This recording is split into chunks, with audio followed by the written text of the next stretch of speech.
Hello, this is Jim Duffy of Refining Fire Chilies, www.superhotchilies.com. Welcome to my channel. And what we're doing right now, this is called Peppers 101. And Peppers 101, we're going to talk to you about different pepper varieties.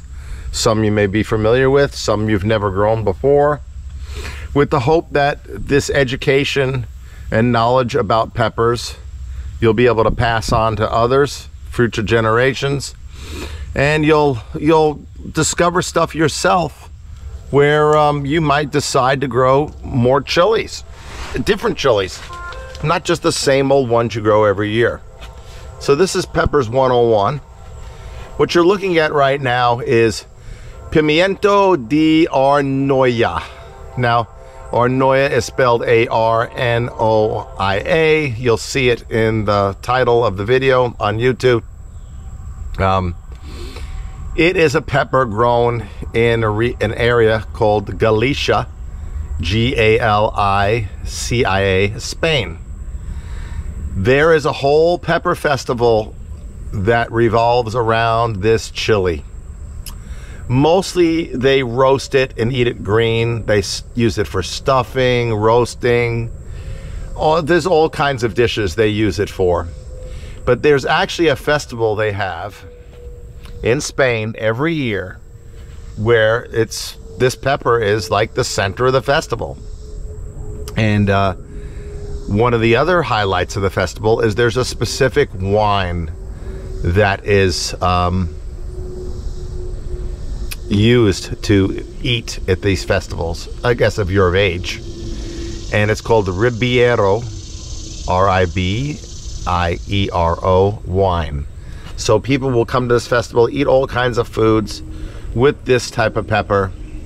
It's also considered a protected pepper in the European Union. In other words, you can't grow this in Germany and call it Pimiento de Arnoia and market it in the grocery store or market products with it.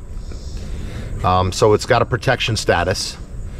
Same thing like Roquefort cheese and champagne, the original champagne.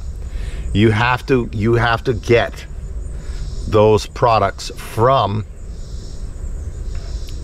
that region. That way the farmers that have been growing these chilies or other fruits or vegetables or things from those regions are protected. So in other words, you don't have China step in and start growing Pimiento de Arnoia and call it Pimiento de Arnoia. You can't. It's protected. Now you can grow it and you can make some homemade products for your farmer's market if you want. That's fine. But if you were to market on a scale, I believe the laws even extend to the United States.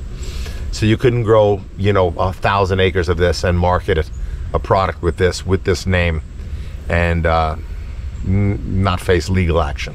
Anyway, this is to protect the farmers in that region and to make sure that when people are selling it, they're getting the original. But that doesn't matter for you to grow it wherever you live, Florida, California, New York. You can grow wherever you want. And the flavor is probably going to be a little different because the soil structure is going to be different and the region's different. But it's still going to be very close to the original. That goes with any kind of chilies, vegetables, fruit, whatever. So this is Pimiento de Arnoia. You see this chili right here. This one's ripe. I wanted to show you a ripe one, even though it's mostly eaten green. It's pretty big compared to my hand.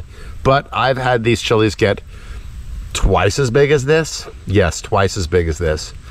The plants grow up to like 4 to 5 feet tall. They're slow in the beginning in producing. You gotta feed them a lot of calcium and minerals.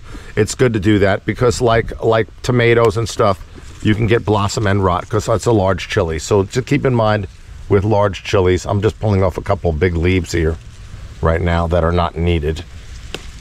Might as well while I have the nets up. So anyway, it's from Galicia, Spain. It has kind of a savory flavor, maybe slightly nutty. Not too much on the fruitiness or sweet side. If you let it ripen red, it's going to get it probably will have some sweetness, okay? So this is Pimiento de Arnoia. And I might be pronouncing the Arnoia Arnoia, wrong. So if I am, and you're from Spain, please comment in the comment section to correct me. So in the future, if I ever talk about this chili, I will pronounce it correctly, okay?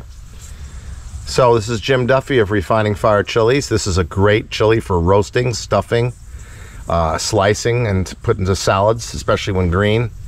And maybe you could even make a sauce out of it. You can make a sauce out of any pepper, you know.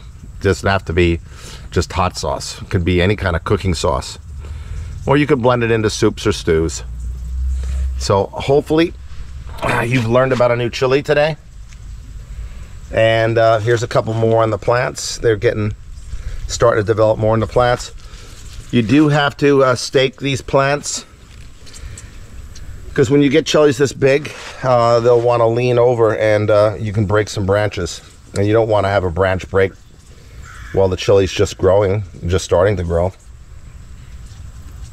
So, Jim Duffy of Refining Fire Chilies, and you all take care. Bye-bye.